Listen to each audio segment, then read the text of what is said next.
मैं काकन कोट के जंगलों में था। एक आदमी ने दावा किया कि उसके पास नागमणि रत्न है जो कोबरा से निकलता है। हर कोई उसे बहुत श्रद्धा से देख रहा था। उसने कहा कि वो अपनी नागमणि दिखाएगा। उसने इसे एक पत्ते पर रखा और ऊपर एक सफेद कपड़ा रखा। मुझे यकीन नहीं हुआ।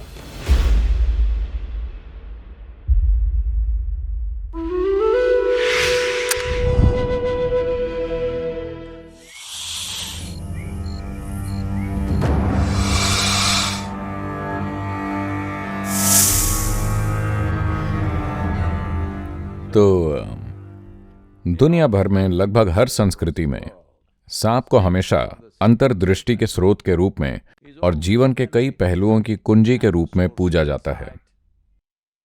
वैसे यहां तक कि जीव विज्ञानी या खासकर प्राणी शास्त्रियों के पास भी सांपों के बारे में कुछ अविश्वसनीय तथ्य हैं जिन्हें काफी हद तक नजरअंदाज किया गया है। उदाहरण के लिए अभी भी यह माना जाता है कि कई समुद्री सांपों में या कुछ समुद्री सांपों में आज भी एक छेद होता है जिसे पाइनियल फोरामेन कहा जाता है, यानी इसके माथे में एक छेद होता है और वहां लाइट सेंसर होते हैं जिसे पाइनियल आंख कहा जाता है। मेरे ख्याल से कुछ समय पहले तक यह माना जाता था कि यह पाइनियल आंख लगभग 10 करोड़ साल पहले विलुप्त हो गई थी, लेकिन हाल के दिनों में कुछ वैज्ञानिक ये पहचान रहे हैं कि कुछ सांपों में अभी भी पाइनियल आंख या पाइनियल फोरामेन है। फोरामेन का लैटिन में शाब्दिक अर्थ है सिर में एक छेद। ये तब की बात है जब मेरी उम्र शायद 21-22 साल रही होगी और मैं काकन कोट के जंगलों में था। घने जंगल, बाघों का इलाका, किंग कोबरा का इलाका। वहां मैं इन आदिवासियों के साथ था और जंगल में कई दिनों तक घूम रहा था। तो एक आदमी ने दावा किया कि उसके पास नागमणि है। भारतीय मूल के कई लोगों ने इसके बारे में सुना होगा। नागमणि नाम की महिलाएं भी होती हैं। इसका मतलब है एक ऐसा रत्न जो कोबरा से निकलता है, एक मोती, या जैसे ये कीमती पत्थर की तरह है। कोई सांप कैसे एक कीमती पत्थर पैदा कर सकता है?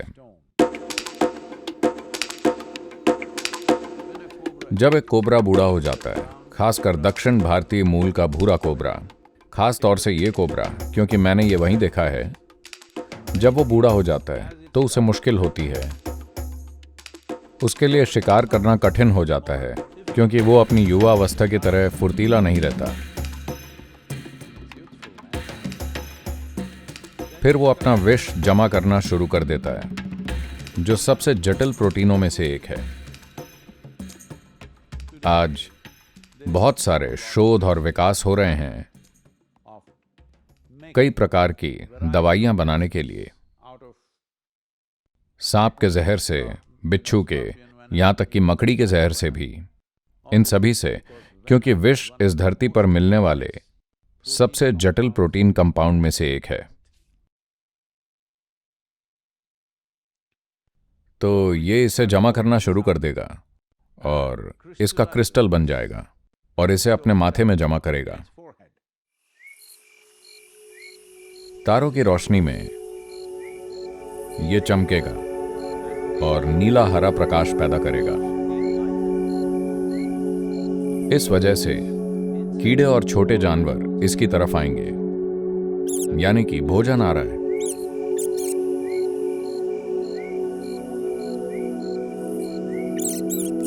आमतौर पर सांप 12 से 14 दिनों में एक बार खाता है, लेकिन जैसे जैसे उसकी उम्र बढ़ती है वो इस अंतराल को 16 से 24 दिनों तक बढ़ाना शुरू करता है और बूढ़ा होने पर वो 32 दिनों तक कुछ नहीं खाता।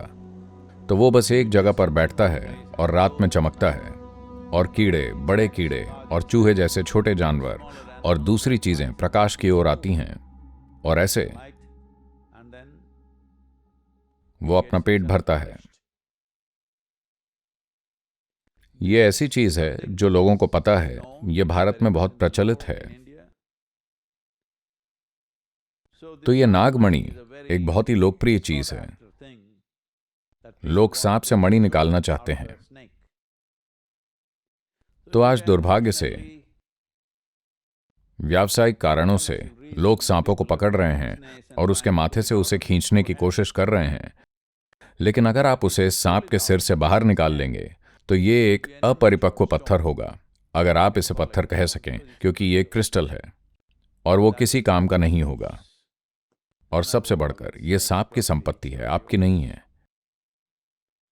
लेकिन समय के साथ सांप इसे गिरा देगा। तो अगर आप उन जगहों पर जाकर खोजते हैं जहां सांपों ने बिल बनाया है तो आपको मणि मिल सकती है। तो जब मैं इन आदिवासियों के साथ था तो एक आदमी को बहुत ज्यादा आदर से देखा जाता था। वो एक युवा व्यक्ति था, शायद 30 साल से थोड़ा ज्यादा उम्र का, और उस आदमी को हर कोई बहुत सम्मान से देखता था। मैंने पूछा, इस आदमी में ऐसा क्या खास है? उन्होंने कहा, इसके पास नागमणि है। मैंने ये बहुत बार सुना था। उस समय मुझे हर चीज में संदेह होता था। जब तक मैं इसे देखूंगा नहीं, मैं इस पर विश्वास नहीं करूंगा। मैंने कहा, बकवास, जरा दिखाओ मुझे। तो उसने मुझे दिन में दिखाया। ये एक छोटा सा पत्थर जैसा था, लगभग अपारदर्शी, काले रंग का, नीले काले रंग का। मैंने कहा, इसमें क्या खास है? उसने कहा, नहीं, तुम रात में आओ, मैं तुम्हें दिखाऊंगा। हम दरअसल जंगल में डेरा डाले हुए थे, क्योंकि ये हाथियों का इलाका है और जंगली भैंसें, बेशक बाघ, लेकिन बाघ भी 15 दिन में केवल एक बार खाते हैं, तो ये ठीक है। लेकिन हाथी लोगों को 15 दिन में एक बार नहीं कुचलते। तो हम आग जलाकर बैठे थे।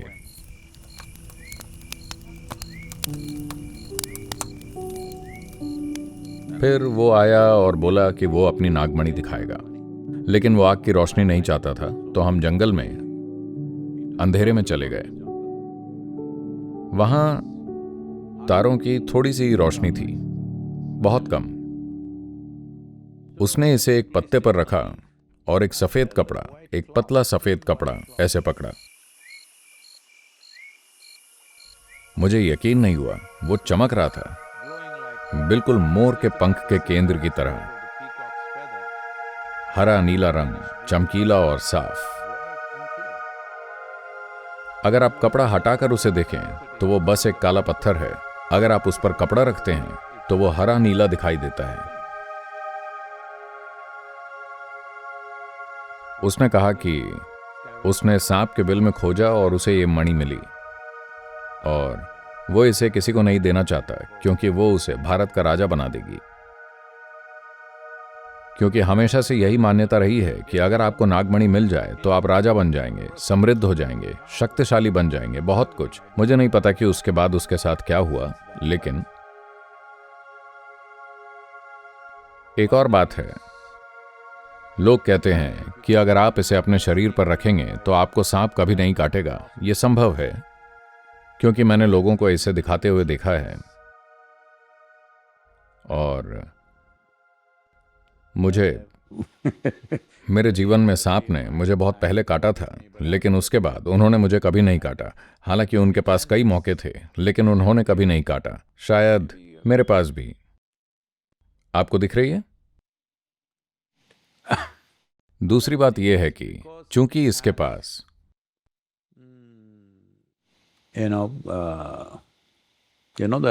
ये पुरानी अभिव्यक्ति जो प्रकाश के प्रति संवेदनशील फोरामेन या पायनियल आंख थी,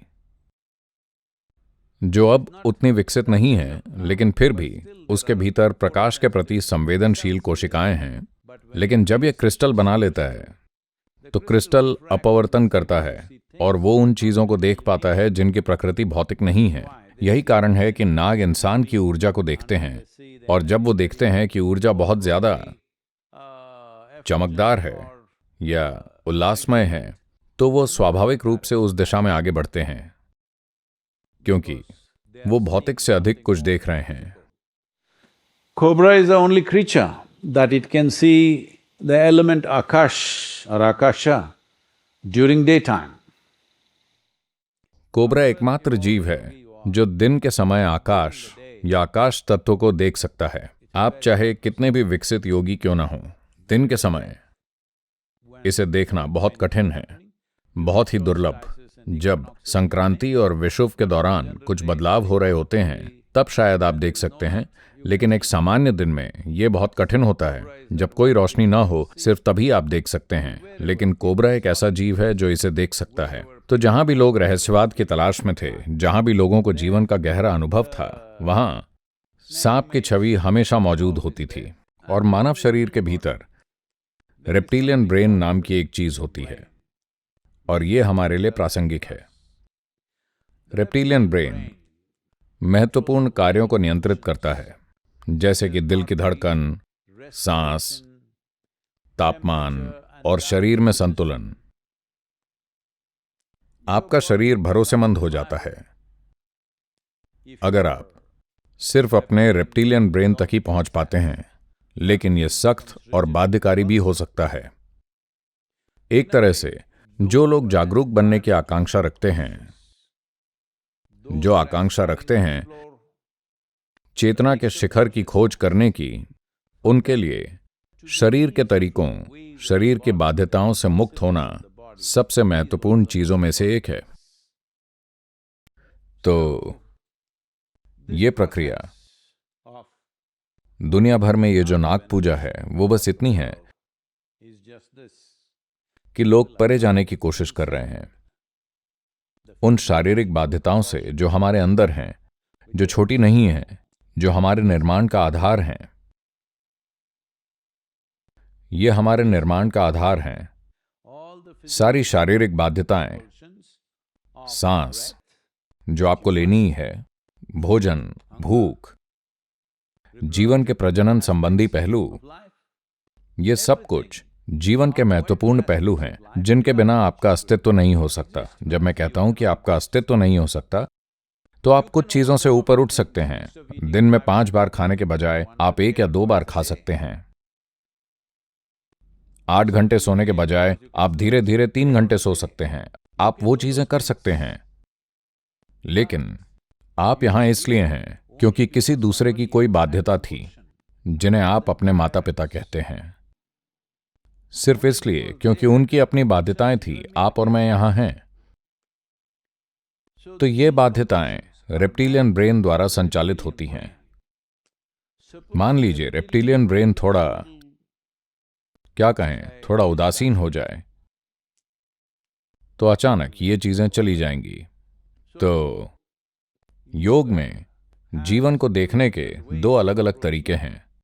एक है रेप्टिलियन ब्रेन को वश में करना,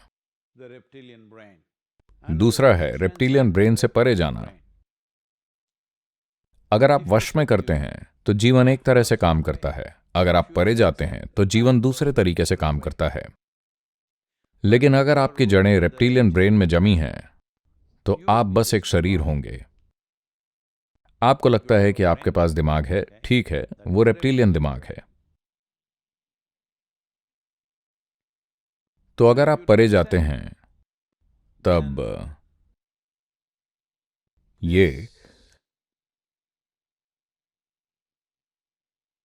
ये पाइनियल फोरामेन आपके साथ भी काम करना शुरू कर देता है। मेरा कहने का मतलब है कि अगर आप अपने जहर का रोजाना इस्तेमाल नहीं करते, तो ये पूरा इकट्ठा हो जाएगा और क्रिस्टल बन जाएगा और आप चमक उठेंगे। लेकिन मुझे लगता है कि आप इसे रोजाना बाहर निकाल रहे हैं।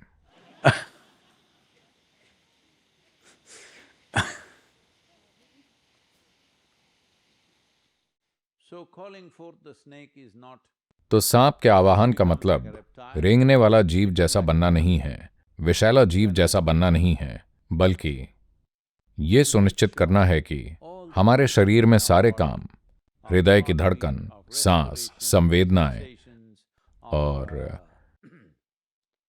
हरकत, संतुलन, ये सारी चीजें रेप्टिलियन ब्रेन से संबंधित हैं। हम चाहते हैं कि ये सारी चीजें सहजता से हों, ताकि हमारा जीवन किसी अधिक गहन या उच्च प्रकृति की चीज पर केंद्रित हो सके, वरना शरीर आपको सीमित चीजों तक ही सीमित रखेगा। तो विचार यह है कि हम सांप की इस प्रकृति का उपयोग न केवल अपने भौतिक शरीर से परे जाने के लिए करें, बल्कि हम पहुंच सकें उस मुकाम और बोध तक जो अभी हमारे पहुंच से परे हैं, पायनियल यानी तीसरी आंख के जरिए।